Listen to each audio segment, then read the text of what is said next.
evening with Lili Myers. We have some bikes here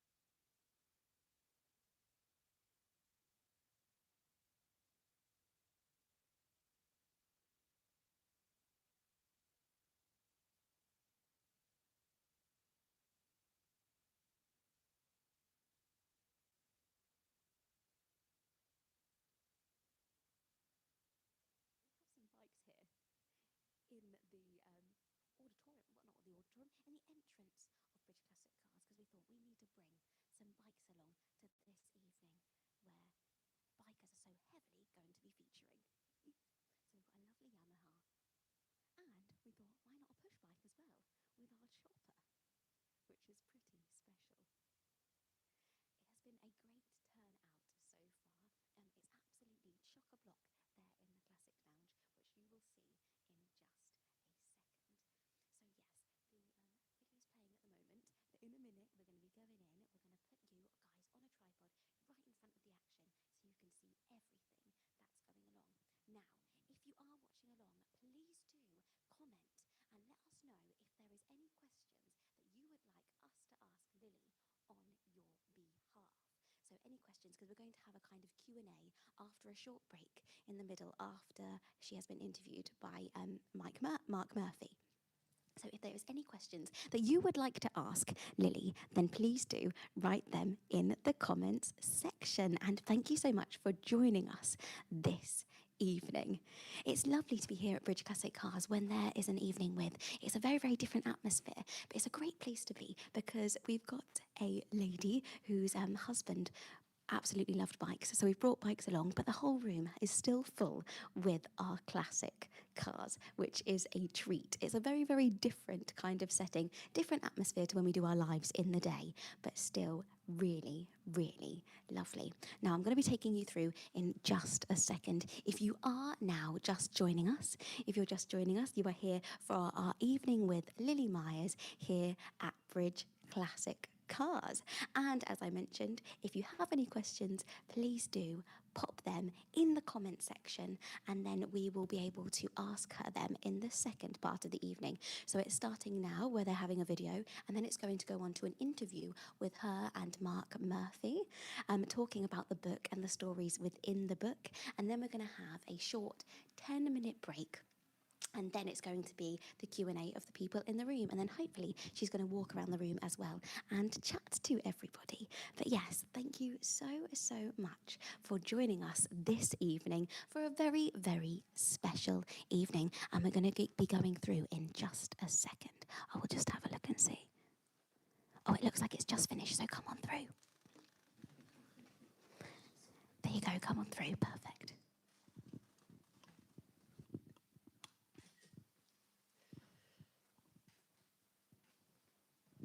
Okay, everybody, I hand you over to Lili Myers and Mark Murphy. Good evening, ladies and gentlemen.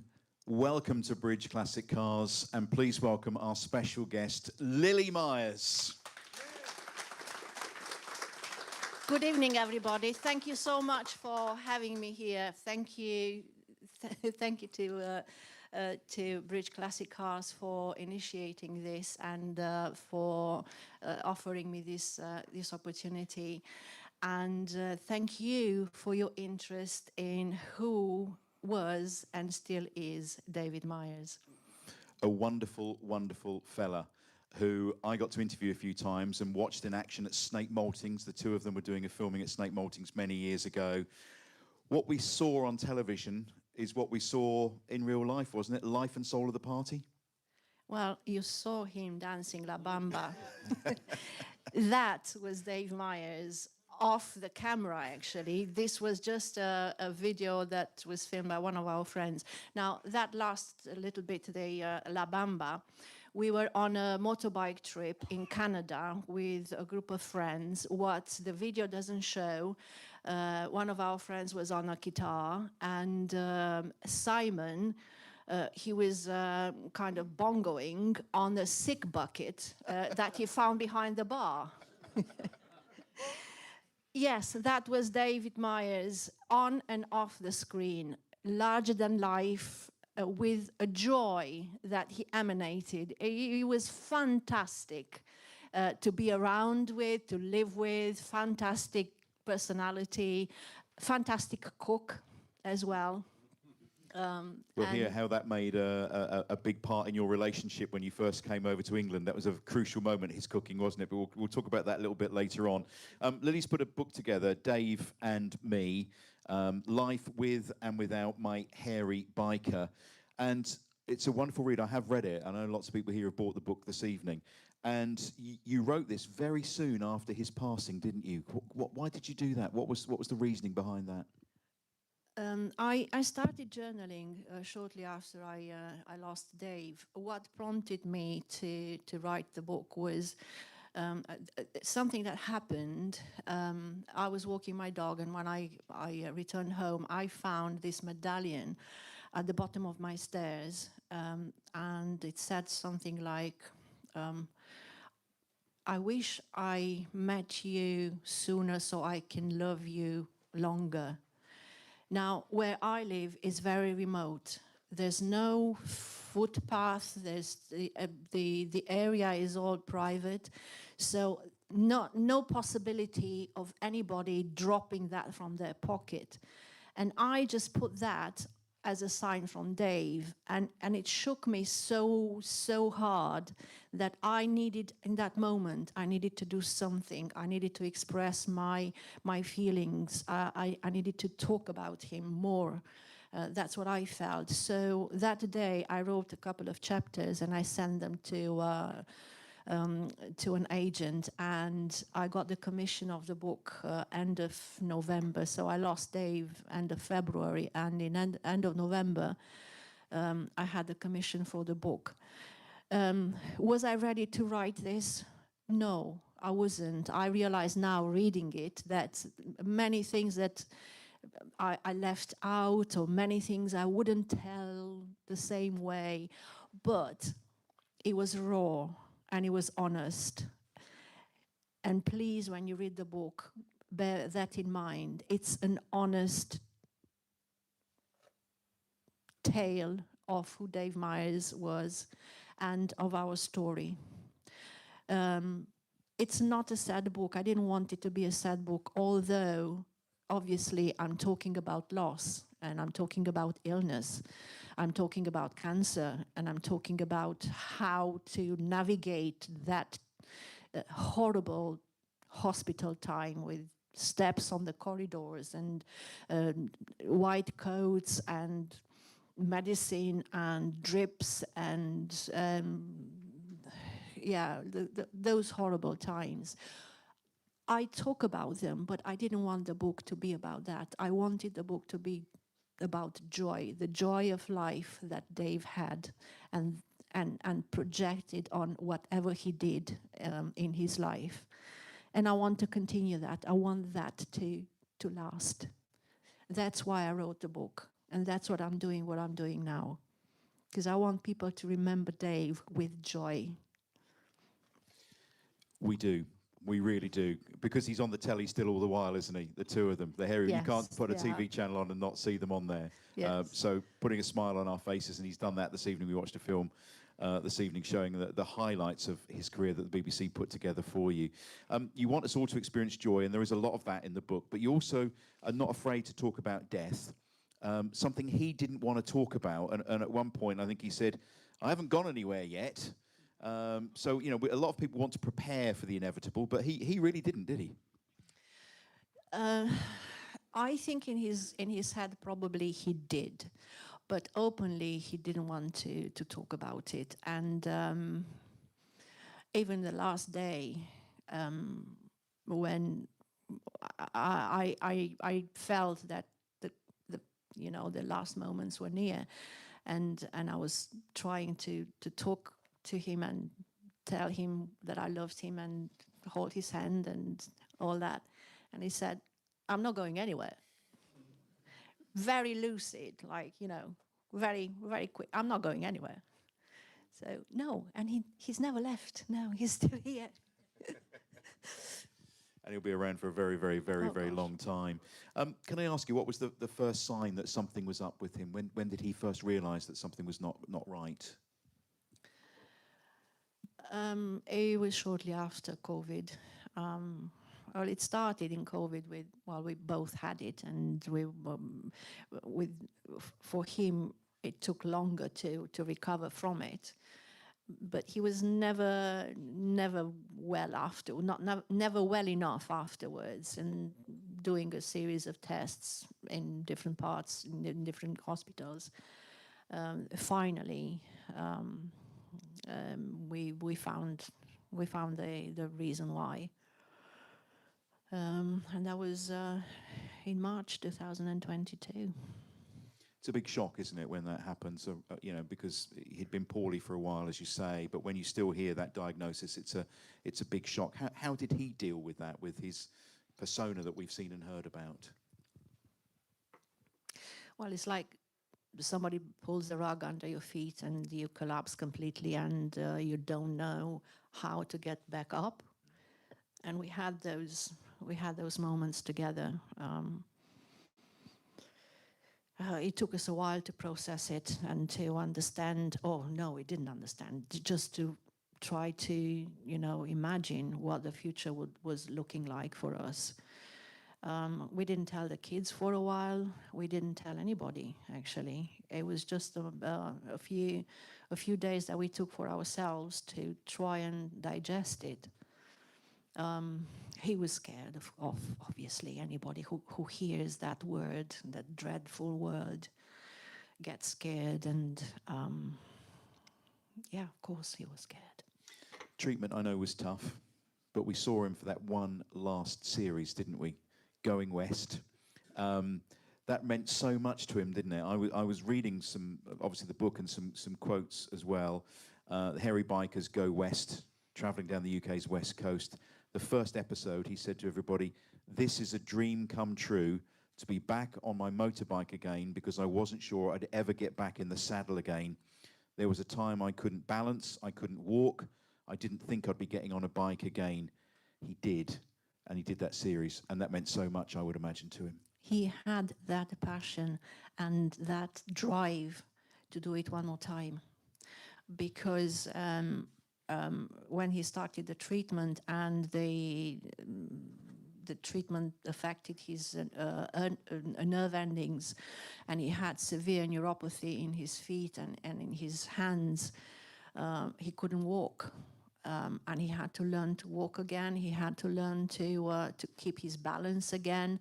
There were months when he was leaning on my hand to be able to walk, and I had to learn how to help him get up from a chair or out of bed, help him get in the car, out of car, walk up the stairs. So, and it was a matter of learning again how to use what we had in order to make life easier. I had to buy new socks for him, go and find socks that didn't have any elastic, because the elastic was digging into his feet and in his calves, and he couldn't sleep. It was that type of pain that was constant. And slowly, after we started to learn how to manage and navigate this, and started to have a little bit more help with different other things, we went to physiotherapy, and that helped him learn how to get his balance back. And I remember the girl was called Charlotte, the physiotherapist, and Charlotte, at the beginning, he had to teach him how to stand straight, how to stand on one foot, how to stand on the other foot. And she told him then, well, in 4 or 5 sessions, you'll be able to sit on a ball. It was a big inflatable ball. And you will learn to ride your bike again once you get your balance back. And that happened. Once he started to get his balance back, he went online and he bought a motorbike. That was the first thing that he bought, a motorbike. And soon enough, then the idea for the series came, and he was ecstatic that he can do it once more. He was really, really happy. And it was just, I mean, I'm sure we've all seen that series here. I mean, it was just they're always joyous watching those series. The two of the boys together, Kingy and Dave, and it was lovely. But that was extra special, that last one. There was, you could tell there was a real bond there. And, you know, he wasn't able to do what he had done in previous series. But my goodness me, he did a fantastic job. He did himself proud, didn't he? Well, the story behind the camera was different, though, because he would have chemo on a Thursday, and then Friday and Saturday recover a little bit. On Sunday was traveling day, Monday, Tuesday filming, coming back on Wednesday and start again from Thursday. So the story is not necessarily that beautiful. He was actually using all his energy and all the positivity he had to be those moments on the to use everything for that the camera. And at some point he was telling me, I'm so sorry that what you get from me at this point is just the sad days and the hard days. But I didn't mind that. I just wanted him to be happy. I just wanted him to do something that was meaningful for him, that made him happy, made him feel alive again. He was doing something that he absolutely loved, wasn't Absolutely, yeah.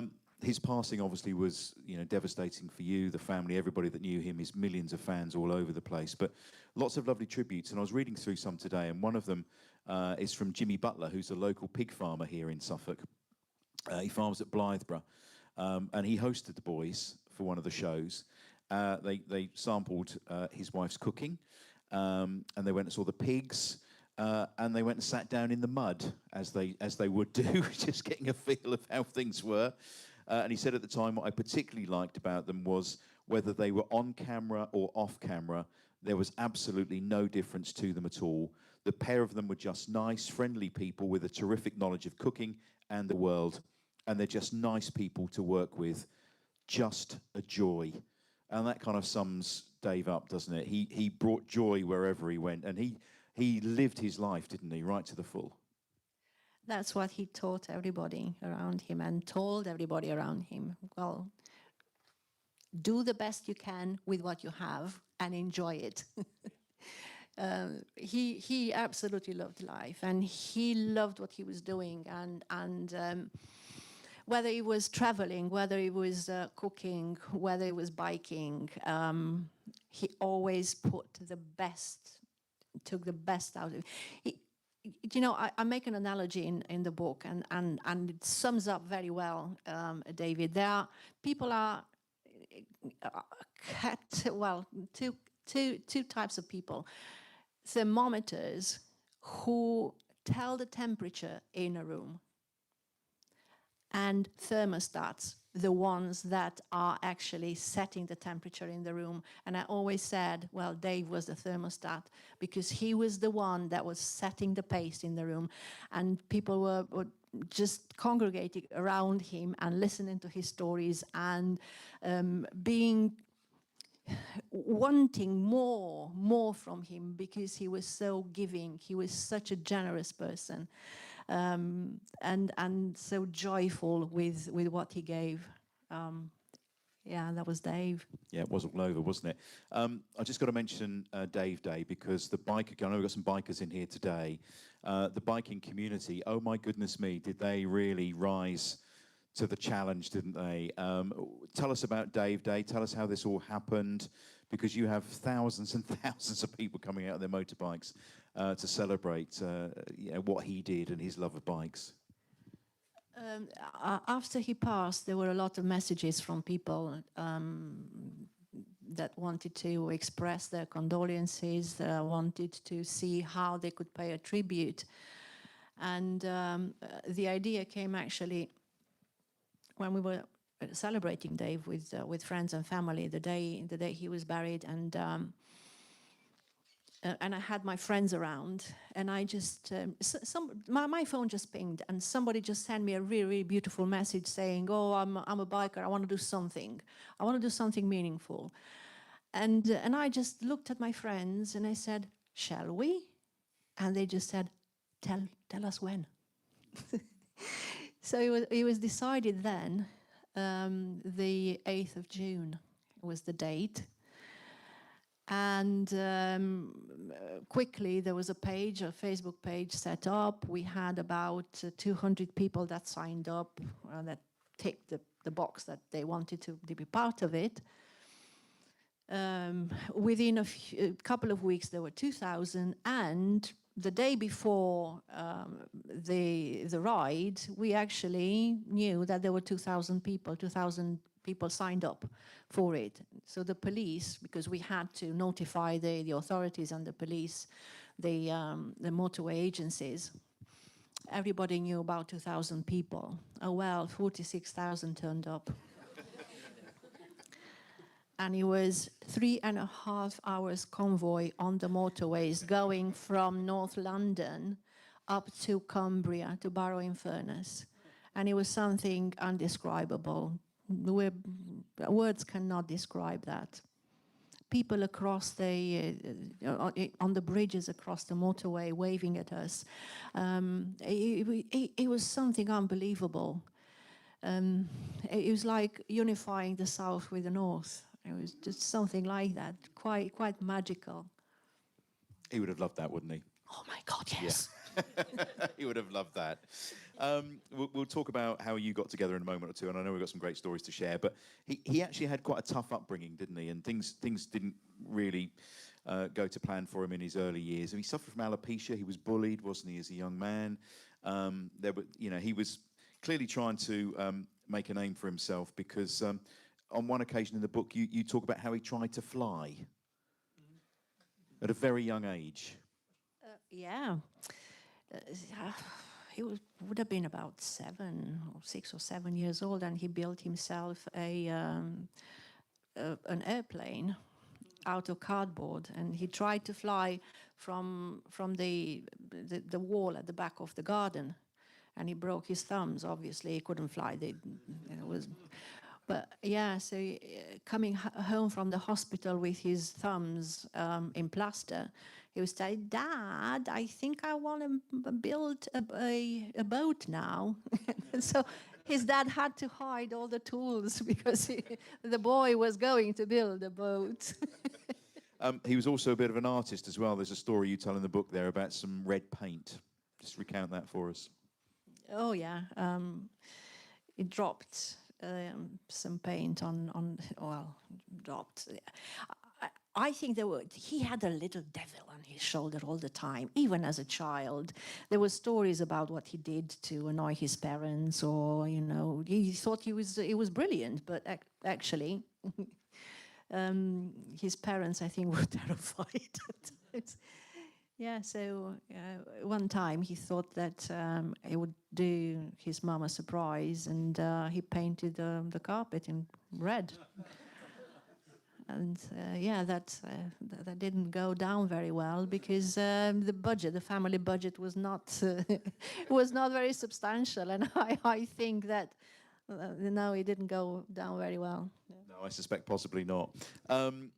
You met in Romania when the boys were coming over to do a recce, wasn't it, I think? And they were due to stay somewhere else, and ended up meeting you. And in the book, Kingy's done the forward, hasn't he, in the book? And I don't know if it was attraction for you straight away, but it was for Dave, because they sat down and had a beer together. And he said to Kingy, Kingy, I can't do the Geordie accent. I really can't. I'm really sorry. I would love to be able to do it. He said, Kingy, I proper fancy her. So straight from the moment he saw you, it was going. Was it the same for you? Or was it when he cooked a meal for you? Actually, no, it wasn't that moment. I think it was something that happened in time. It was his storytelling. It was the kindness. It was the...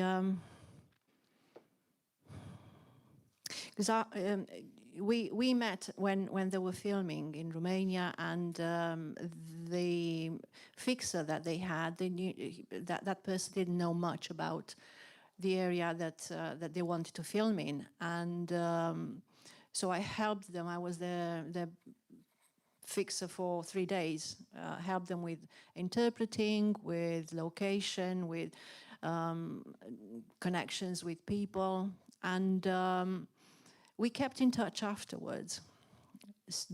All of a sudden, I got an email from Dave, and it was those times when emails were at the beginning. Internet was kind of at the beginning, and oh, right, so I got this email from India.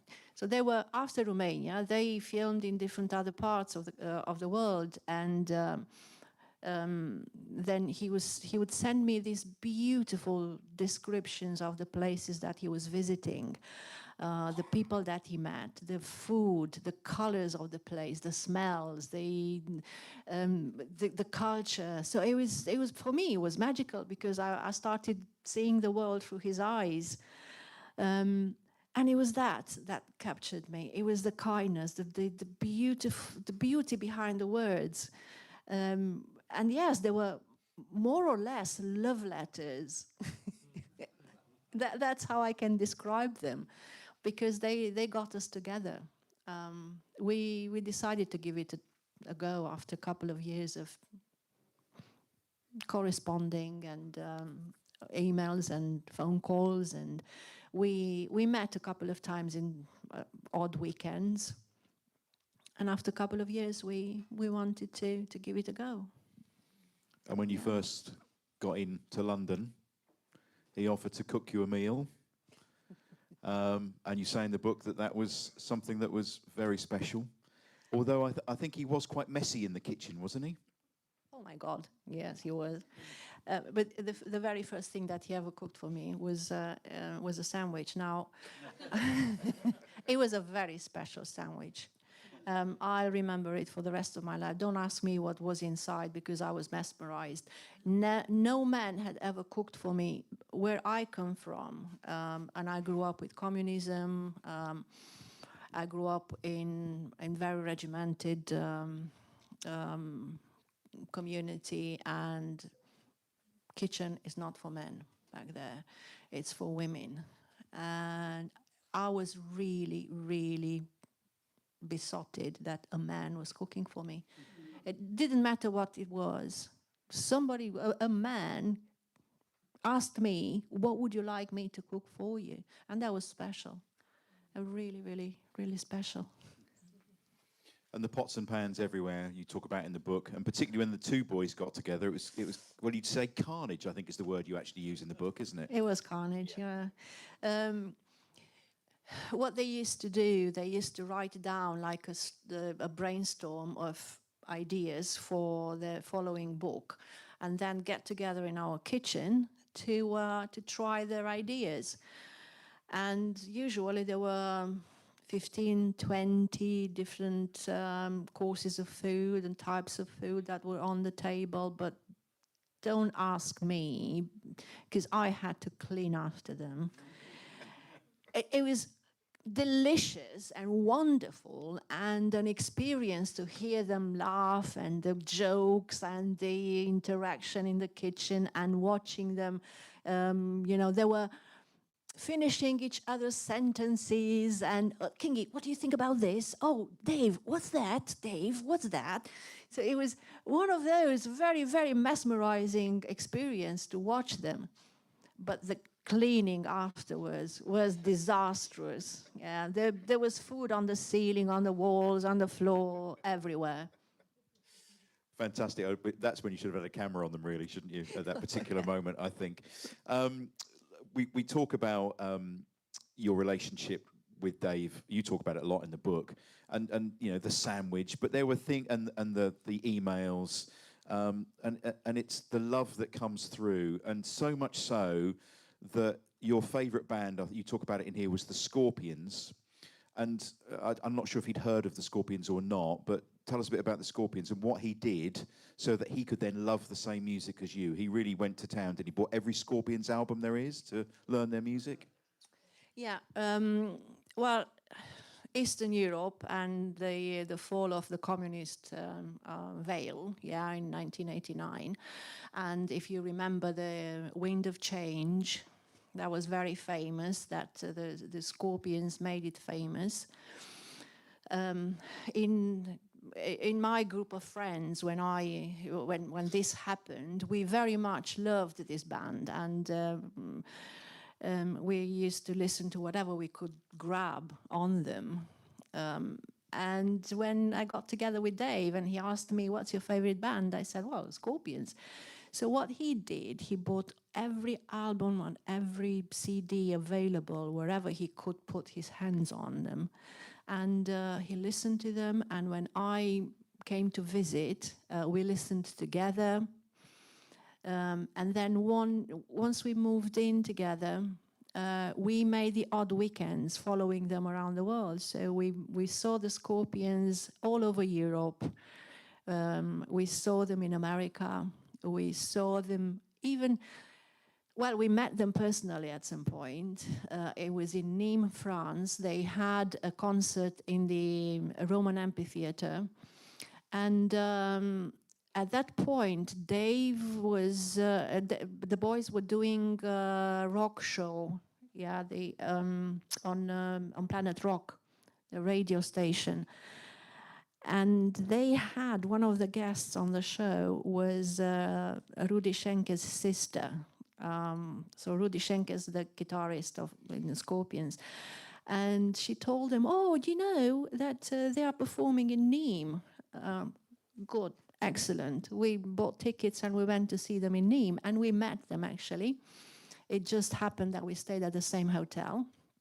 And the manager, the tour manager, the band tour manager, was a Scots guy called Bill. Bill knew Dave, and Bill said, here are AAA passes, wherever we go in the world, you follow us. So that was it. So we went to see them in Moscow and in St. Petersburg, and that was magic. And that was 2019. I think Dave was a keeper, don't you think, after doing all that? I think he was definitely a keeper after all of that, wasn't he? Yes, oh yeah, oh yeah. He travelled all over the world, and he liked to take you to places when he got the chance as well. And he liked to book somewhere really special, really nice. He did a lot of research, always on TripAdvisor, you talk about in the book. But it didn't always work out. Now, there's one particular experience in here when you went to Big Bear Lake. Would you tell the ladies and gentlemen what happened at Big Bear Lake? Right, it was, we booked ourselves and the kids to be in California for New Year and for Christmas and New Year. For about 3 weeks we were there. So we spent Christmas in Los Angeles, and then we were supposed to travel to Las Vegas for New Year. And Dave had this very, very cheerful idea. Why don't we stop on the way? And we stop in Big Bear. Now, California it's a warm temperature. Las Vegas is, again, it's not cold.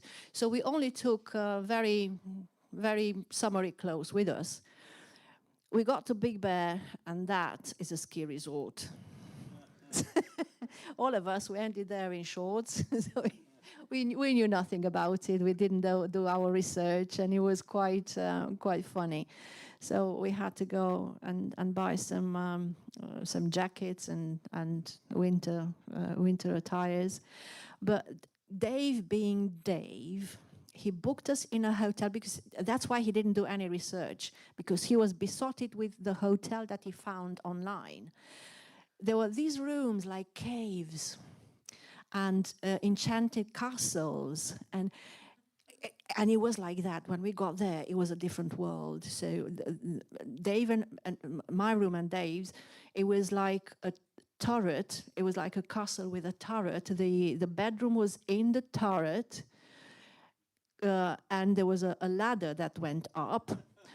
Under the ladder, there was a river. Believe me, it was a river. And you passed the river on the left. There was a bridge over the river into the kitchen.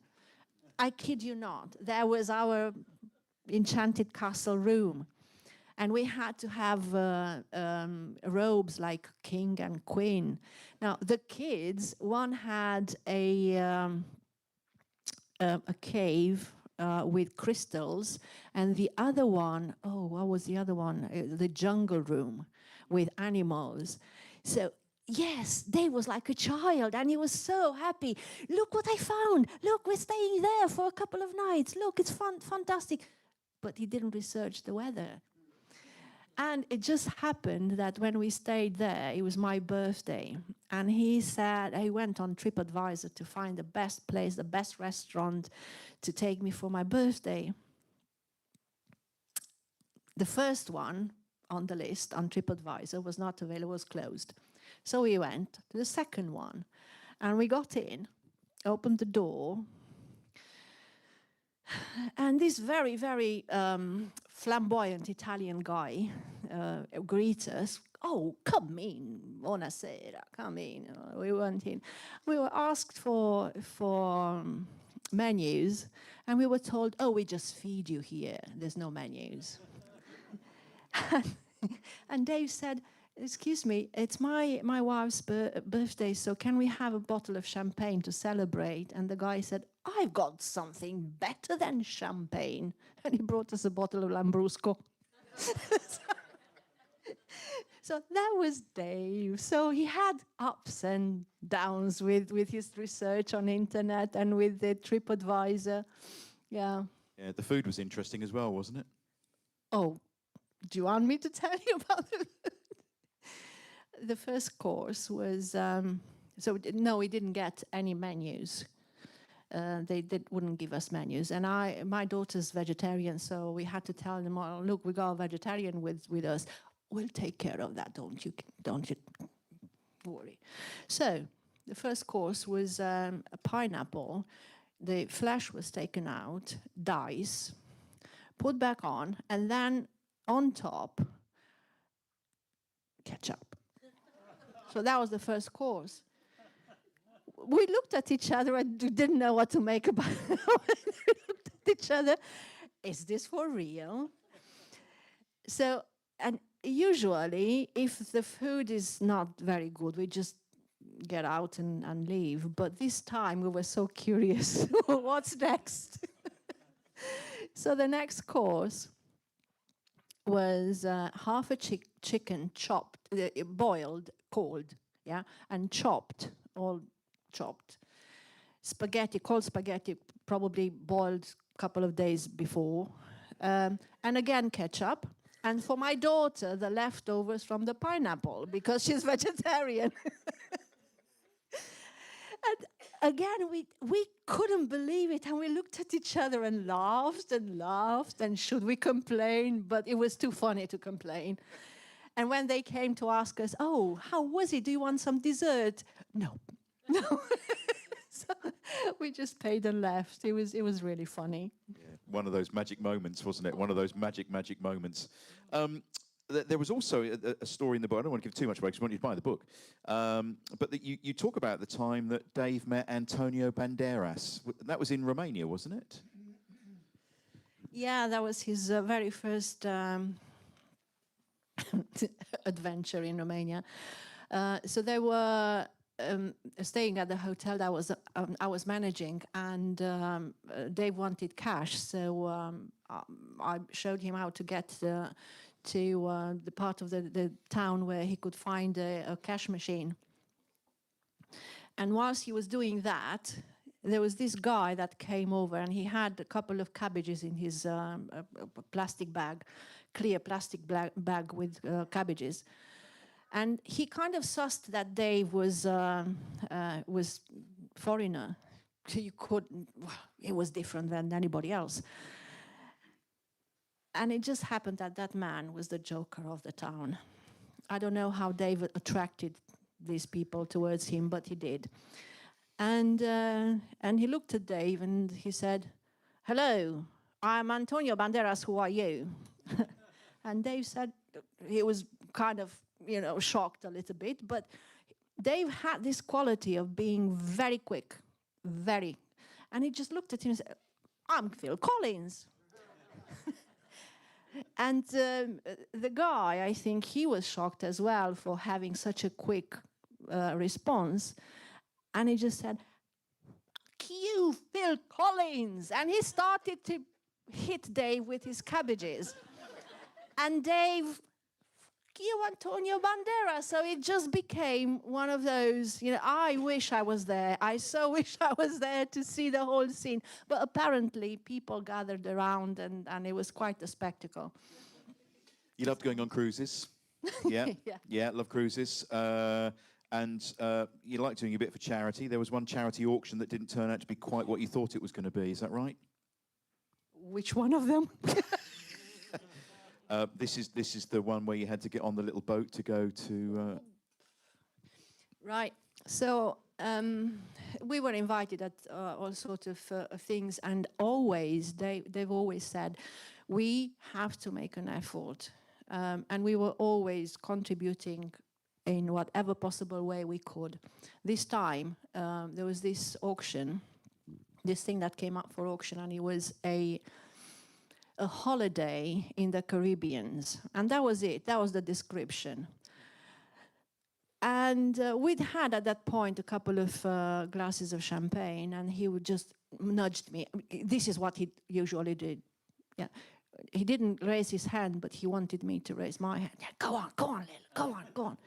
So I went for it, and it was all beautiful. We got the holiday, and afterwards. when I tried to, to arrange it and all, it was 7 days on an island off the Nicaraguan coast.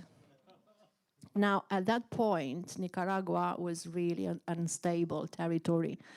And I booked flights, and a month before we were due to fly, I had a phone call from the airline saying, we're so sorry, but we have to withdraw the flight because of the conflict. So I had to find an alternative. They were paid probably 10 times more to manage to get there. And we flew to Managua. And I kid you not, we had to stay there for overnight for a connection flight in the morning. And we heard gunshots. So it was really, really bad. And then we got the connection flight to the coast in a little town. I can't remember now the name of it. But anyway, there was a dinghy waiting for us to take us to to our island. 2 hours on a dinghy off the Nicaraguan coast to get on an island where we were the only tourists, and the island was as big as a football pitch. It drove Dave mad. The man who couldn't stay still, being confined in a space like that, it was impossible. So, oh my God, he couldn't find his place. But anyway, yeah. Just be careful at charity auctions, okay? That's the thing. Just look at the detail. We're going to motor through because there's so much, isn't there? He had such a rich, full life. Strictly, we've got to mention Strictly. And his double dip when it comes to, the spray tan, a double dip. At the point where he was on Strictly, we had a boat, a Dutch barge, on the Thames River, and it was docked in Caversham Marina near Reading. And that's where he lived. The whole time he was on Strictly, he lived on the boat to be close to the rehearsals and everything. And I lived up in Barrow, so during the week I was in Barrow, and at weekends I would come and stay on the boat with him to go to the studios with him. And every time the bedding was all dark. So that was the first thing I had to do, change the bedding. Because of his tan, he, he used to call me from the tanning tent. Lil, guess what? Who's near me? It's Autumn, and he's having a double dip, and I'm having what he's having. And he looked like a panda. Because they kept his glasses on and spray him around, so he always looked like a panda. He loved his time on that, Oh, though, he didn't he? loved it. He loved the glitter, the glitz, the glamour. He loved everything except the dancing. But even the dancing, he threw himself at it, and he did. He had standing ovations every night. He was fantastic. Vocal as well. On Strictly, you're dancing, but he was boom, boom everywhere. Celebrity Mastermind, not just appearing on, but winning. Yeah. Oh yeah, and with a very, very good subject, Pre-Raphaelite Brotherhood. So Dave, he did Goldsmith in London, so he was an artist to start with. That's how he started his career. And his subject, his favorite subject, were the Pre-Raphaelites, and that's why he picked that subject when he was asked to do Mastermind. His agent at the time looked at him and said, "Really? Are you sure?" And he was so happy when he won it, because he said, "Now I want to see that agent. What is she saying to me?" He was so proud of that. Mr. and Really. Mrs. Did you win Mr. and Mrs.? No, we lost. No, We were okay. the worst couple ever, I think. But one thing that I wanted to say about Mastermind, he was planning, because there were talks about a mastermind of the mastermind. So he was asked to do that if it happened. And he chose, his subject of choice was SpongeBob SquarePants. Brilliant, absolutely brilliant. Family Fortunes, you won that, didn't you? We did. Yes. Yeah, we're very, very intelligent family. Yes, we won that. We had a friend with us, and it was so funny because one of the questions, the questions at the end, he did that the turn of the question. I can't remember now. He's got 1 minute to answer as many questions as you can, and one of the questions was a sport without a ball. And our friend Steve, he lost himself to tobogganing. And he became famous for his tobogganing ever since. Yeah. It's good. It opened up all sorts of avenues to both of you, didn't it, really, his career? And you had such wonderful experiences. I mean, sadly, we're coming to the end of our first session. We're going to ask you for some questions after we have a short break in a little while. But we see the boys on television all the while. How should we remember your Dave? How should we all remember him, do you think?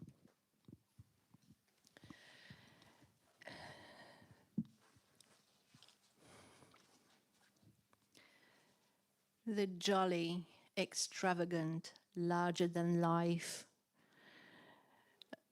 beautiful dancer. And the exquisite chef and bike rider. Oh, I tell you, he was better at riding the bikes than at driving. That's why he left the driving to me. He wouldn't have been trying to steal one of these cars in here tonight then, probably not. Oh, There's a couple of motorbikes, though. He would have been in that one probably, but roll in and out of it.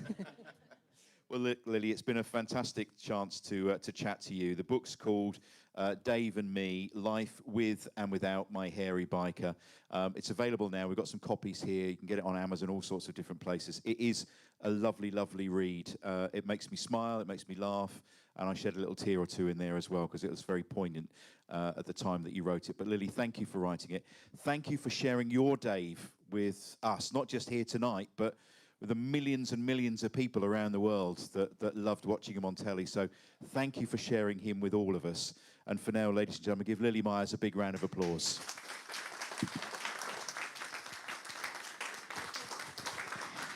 Wonderful stuff. We're going to take a short little break so you can get some more refreshments. We're going to come back if you've got some questions for Lili very shortly.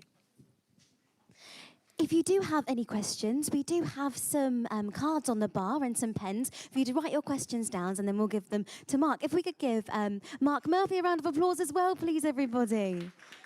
Thank you so, so much. So yes, online as well, if you're watching along live on YouTube, please do comment along in the comment section, and we can ask your questions as well. We're back in just 10 minutes.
Hello, everyone. Just to let you know that there is a couple more minutes if you want to write Lily a question. They're just at the bar, or give me a little wave and I can come over with the little pad and you can write one on there. Okay, thank you so much.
Okay, everybody, we will be starting again in just a few minutes. So if you do need to grab a drink, pop to the toilet, or have a question that pops into your head, you can come write it now.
Good evening, everyone. If we could please welcome back Mark and Lily to the stage area with a nice round of applause, that'd be great.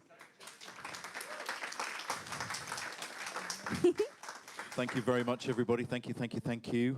You've signed a few books. There aren't very many left on the counter, I can see, about 2 or 3 left. So there'll be a lot of people enjoying your writings over the next few weeks. But lovely people coming up to chat to you as well. It's nice, isn't it? People feel they know you. They feel they know Dave. Yeah, just lovely. So thank you very much for being here and, as I said earlier on, sharing your Dave with us.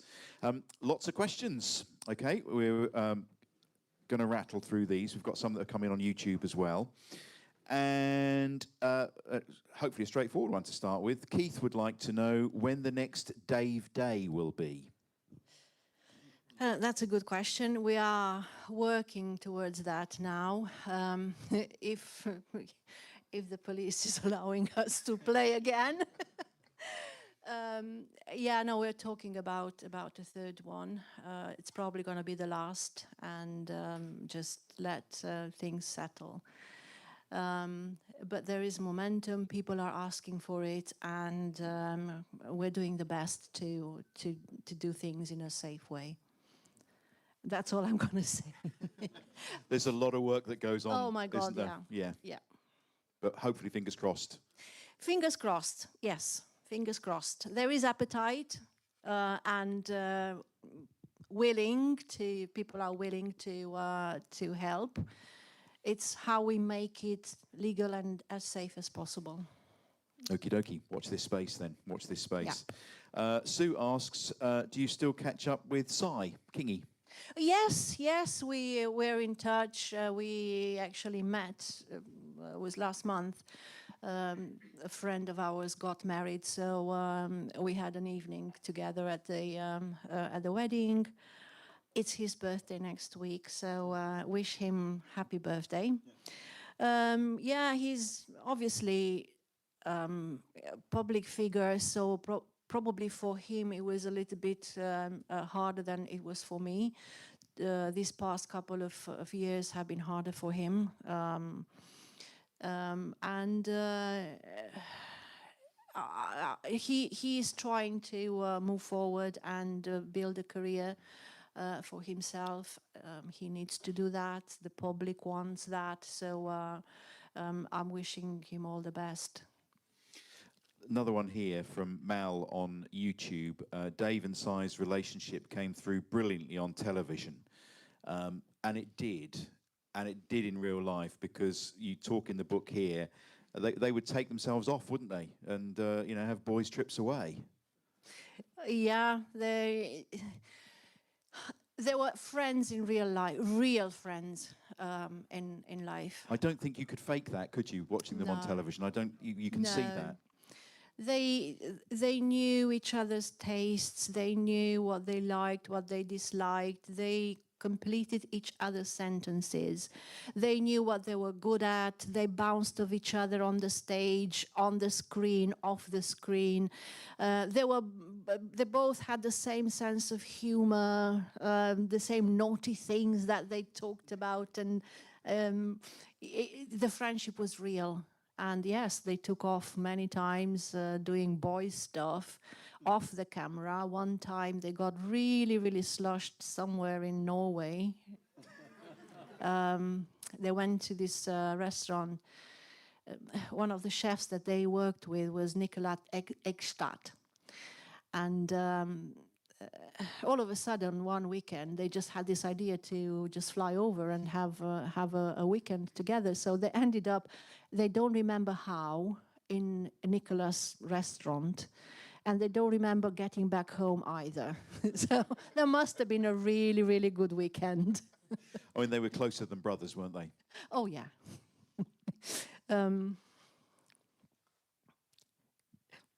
you want me to tell more? Yeah, go on. Yeah, go on. Right. Yeah.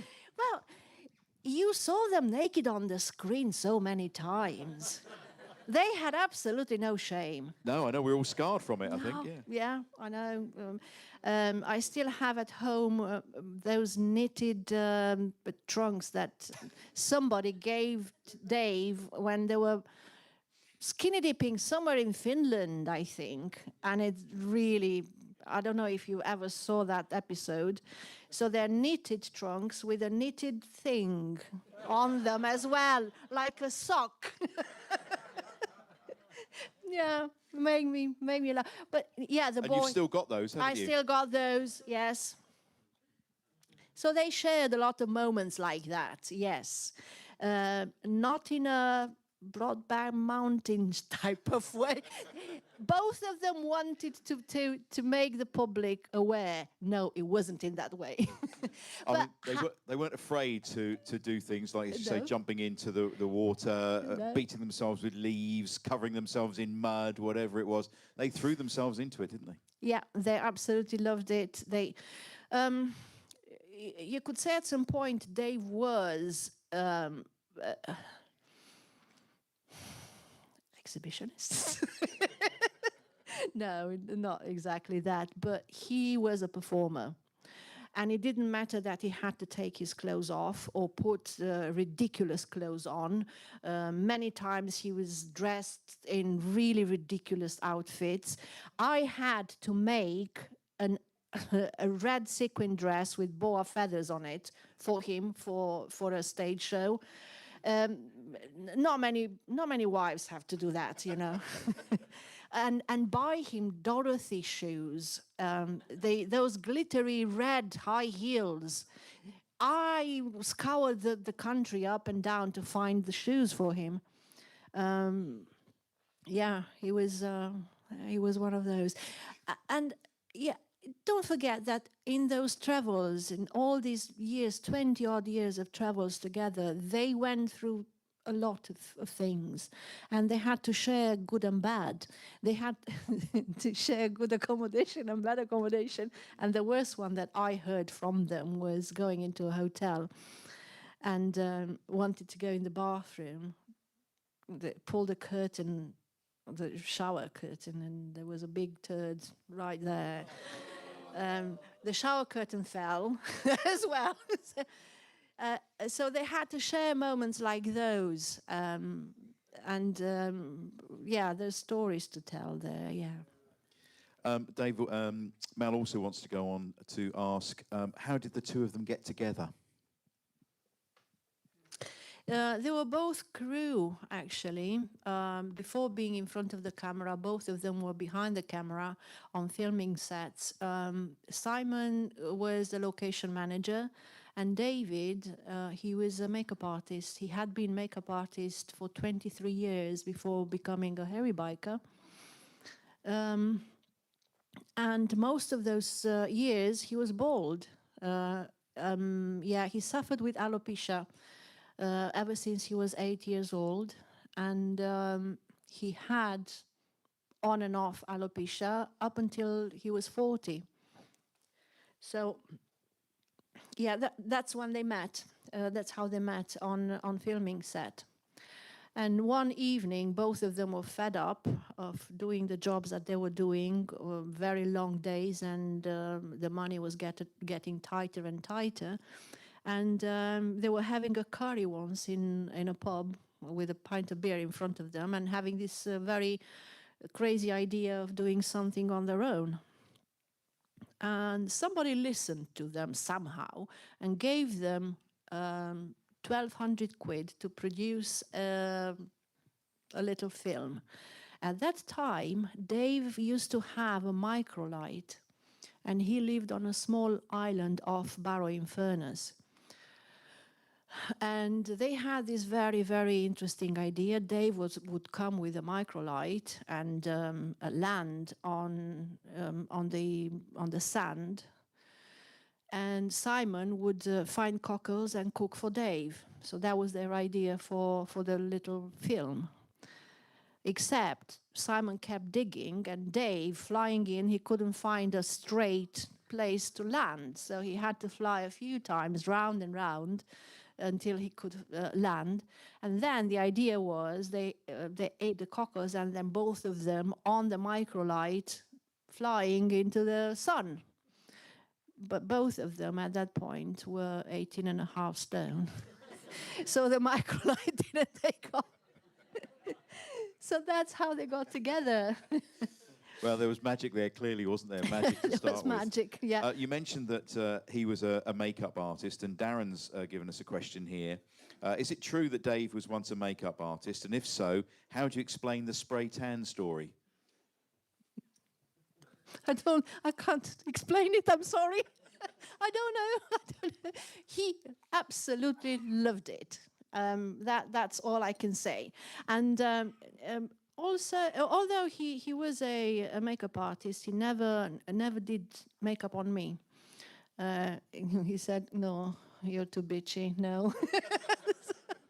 So I didn't actually see him perform because when we got together, at the point we got together, they were just setting off into their career as hairy biker, and I didn't see him working at all.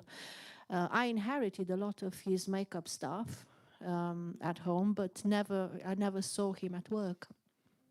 But apparently, he was really good. So he was nominated twice for, was it BAFTA? Yeah, twice nominated for BAFTA Brilliant. for makeup in different movies, and no, I forgot what I wanted to say. Sorry. Well, Go on. he threw himself into everything he did, so Yeah. that's no surprise really, because he Yeah. was he didn't do things by halves, did he? You know. He never did things. No. Oh, I remember what I wanted to say. He used to make up Sir Roger Moore. So he worked with Sir Roger Moore for a couple of years. He used to make up Helen Mirren. He worked on Prime Suspect. He worked on Catherine Cookson films. Christopher Lambert, was it the Highlander? So he did a lot of very, very high-profile films as a makeup artist. He was a really, really good one. Perhaps Donald Trump should have hired him. Yeah. Sue's got a question. Did Dave ever let you cook?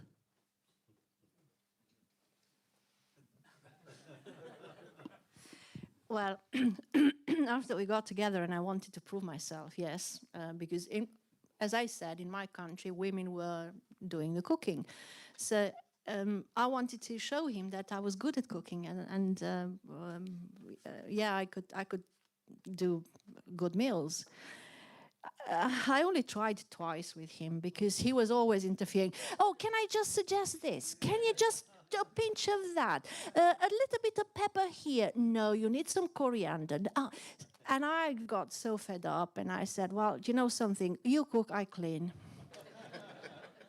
That's a partnership, isn't it? Yeah. That's a partnership. But having said that, whenever he came back from his trips, he came back to a Romanian meal. So cooked meal, and he loved that. And he knew that was, yeah, this is what I get when I get home, and he was looking forward to this. Also, Christmas, because I have to talk about Christmas was special. In Eastern Europe, we celebrate Christmas Eve. So I used to cook Christmas Eve, and then he used to do the turkey on Christmas Day. So we had 2 Christmases. It was always very special. Magical time. Adam and Victoria, Dave being such a great chef and cooking so many fantastic dishes, was there anything he cooked for you both, or even just his favourite meal, that you didn't like or thought, oh no, not this again? Well, we never had the same meal twice, except the usual turkey with the trimmings at Christmas. I don't think we had the same meal twice. He was always very inventive, always very curious about food. So he would research very, very thoroughly to create something a new combination, create something that looked different or looked good on the plate. He said, we eat with our eyes first, so the plate had to look really, really good. If the plate didn't look the way he wanted, if the taste was not he wanted, everything ended up in the bin. So I can't tell you how many times that happened, because it happened. He was not very happy with the result of his cooking, and yeah, we ended up eating a frozen pizza. Fair enough. This is from Louise. As an ITU nurse and someone who's learned how to walk again after a stroke, I can understand some of what Dave went through. Where did you and your family find your strength to be able to support Dave through those difficult times? Well, people say, oh, you're so brave. No, not exactly. You don't have a choice. You have to go through it. There's no way around it. It's just go through it the best possible way you can.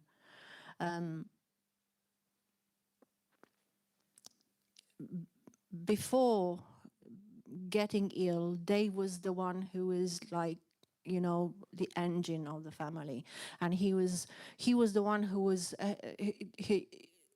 who was the heart of everything, and he made things happen. When he got ill, I had to step up and take that role, because otherwise, what would have happened? So yes, supporting him to make the business work or survive, take care of, and I moved houses as well in that time when he was really, he couldn't walk, and I had to move house as well. Or we had our bank account scammed as well. Yeah, you go through a lot and they come all at once. And Somehow then you find that inner strength, don't you? You And perhaps do. when you look back, you think, You how do. did I manage? How did I cope with all of that? I don't know. I don't know how. I just know that when you are in that situation, you know that there's no way out.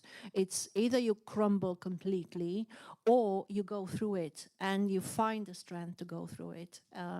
It's you get help from family, help from friends. And if there's anybody in here that knows somebody who's going through a hard time, don't just ask, can I help? Go and help. Take the dog for a walk, buy them a pint of milk, go and make a phone call for them, that the phone call that they can't do. So physically do something for them. And I was lucky to have friends who did that for me and family who did that for me when I couldn't. There were times when I couldn't process everything, and I had that help. So I am encouraging you to help others who are in those moments of need. Don't ask if they need help, just go and help. Really wise advice. George asks, what do you do with your time now? There is a huge gap in your life to fill. So how do you keep busy and occupied? I think if and when you read the book, you'll know that both Lily and Dave were hoarders. So I think there's probably still a fair amount of stuff, isn't there, to sort out? Yeah, there's a lot of stuff to sort out, and Included in the knitted underwear, your trunks, yeah. and the thing is that you can't just get rid of everything. Every little object that you bought together has a memory, the memory of the moment you bought, the decision, that the circumstance. So every little object is a memory, and when you want to declutter, you don't want to get rid of those memories. You want to keep them. You think that if you throw away the object, the memory goes. It doesn't happen like that. Memories are there to stay as long as you wish to have them. Memories are there to stay. The objects are not very important, so we just keep the objects as an attachment. What do I do with my time? I work with people who are going through loss. In this, I trained as a hypnotherapist and a coach long before it was long before COVID came into picture. And I was working with people with anxiety and people with difficulties. And since going through illness with Dave, since going through loss and grief, I started working with people that are in their journey of grief. And my work is day and night. I get phone calls and I get messages and I get emails all the time. And I know that even one of my words, if I know that one of my words or one of my messages can bring some light into somebody's day, I am happy. I don't need more than just that that that satisfaction that my experience is helping somebody else. Well, it's great that you're able to do that. It really is. 2 more to go. 2 more questions. What is your favourite memory with Dave?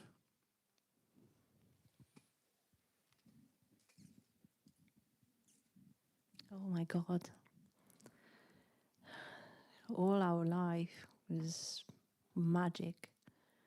Like a roller coaster, like one of those very crazy rides, like like a whirlpool.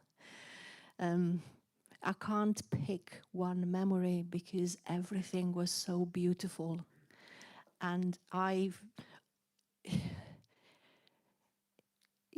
grief is really hard and painful. But if it comes after 20 years of happiness and fulfillment and joy, I accept it. I accept it as it comes. It's pain, but it comes after something that was really, really beautiful and meaningful. I can't pick a moment. This man was magic. There was one moment I remember very clearly, and it made me smile really, really broadly. And that was the episode where you surprised him on camera. I thought it was by the Colosseum, but it was a Colosseum, but it was in Nimes, wasn't it? Not in Rome. Tell us about that, because it was a lovely moment. And those of you who watched the film earlier on, you saw Dave skipping away with you. And he didn't like surprises, you said earlier on. He liked to be in control of things, didn't he? So how did that come about? Well, the man had a list. When he opened his eyes every morning, he was making a list. What do we eat today? And that was his list. And then in his head, he was already creating the list with ingredients that he needed for that day. And he knew exactly what would happen in that day. So if anything happened that threw him, that wasn't on the list, it threw him off. And it happened the same when the director and the producer of the series, when they were doing the Mediterranean series, and they called me and they said, well, shall we do Dave a surprise? Well, for the context, we loved Nîmes. We'd been going in to Nîmes for years before, and we used to stay at this hotel called the Secret Garden. And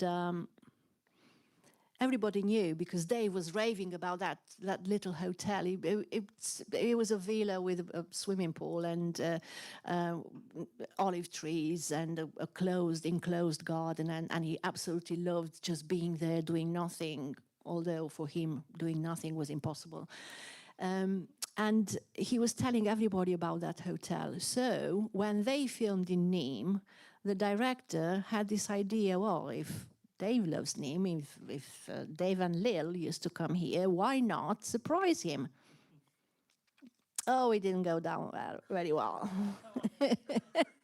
So they were filming right near the amphitheater, the Roman amphitheater, which is a massive construction in the center of the city. And they were given the permission to film. And they were doing some French delicacies, and here was I coming from, appearing from behind, and saying good hello and all that, and he just looked at me as, what happened? Why is she here? Whoa. So he was so confused, so discombobulated, that he didn't know how to react. Later on, I found out that the crew had planned to go for a pizza that night, and he was very much looking for his, having his pizza, and I just destroyed the routine. It was magic television, though. It really was magic television. It was lovely. Yeah, it was. Okay, you'll love this one, okay? If Dave was... This is the final one, everybody, okay? So take your time, Lily, okay? If Dave was an ingredient or a tool, what would he be and why? We've got all night, don't worry. Oh, I wouldn't be able to choose. I would say cayenne pepper. I want to talk about Dave's ingredients actually a little bit because not much has been told that had been said about it. I grew up with scarcity, so for us in the kitchen there was salt, pepper, garlic, parsley, and that was about it. No, nothing more. When I moved in with Dave and I opened the kitchen cupboard, there were hundreds of jars, little jars with all sorts of concoctions and dried things. Some of them had probably been alive not long before. I kid you not, once he brought back from Vietnam, what was it, Vietnam, dried ants. And it wasn't because he loved them or he wanted to eat them. It was just the fact that it was something interesting. So for him, having that in a jar was so interesting and so mesmerizing that he had to bring it home. He brought home from Mexico a big bag of chilies. And at that time, we had a little house in France, and it was a country house. And mice got in September, October. And by the time he got to open his big bag of chilies, there was nothing left because the mice ate them. He was furious for losing his chilies to the mice. Yeah. So yeah, Dave was spicy. He was a spicy person. And I still have at home the cupboard. There's still jars that I never opened because I don't know what it is. Many of them in foreign languages. Now, I know a few foreign languages, but I can't read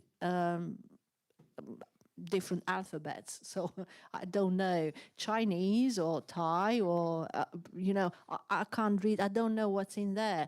They're still there. I keep them. It's like somebody who was having the question about memories and about attachment. Well, this is an attachment for me because it reminds me of him. I can't throw them, and they're probably about, I don't know, about 5-10 years old now, but still, they're Dave. They're very much Dave. Well, Lili, it's been wonderful to spend some time with you this evening. The book, Dave and Me, Life with and Without My Hairy Biker. Some wonderful pictures in there as well of you together. Some great photographs in there. I'm sure lots of people are going to enjoy reading that. But for now, thank you ever so much. Thank you once again for spending your time and sharing your Dave with so many people. Ladies and gentlemen, give Lili a big round of applause. And thank you for making things so interesting and for your questions. It's really, I think, is the best interview. Thank you very much. Too kind. It was honestly an absolute joy and privilege to be able to do it tonight because I love them both. So thank you very much. Lili, once again, everybody, thank you.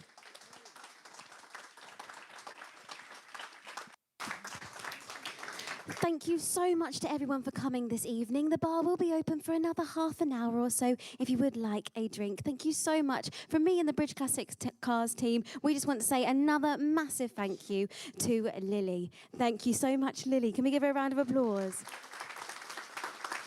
And of course to Mark Murphy as well for being a wonderful interviewer.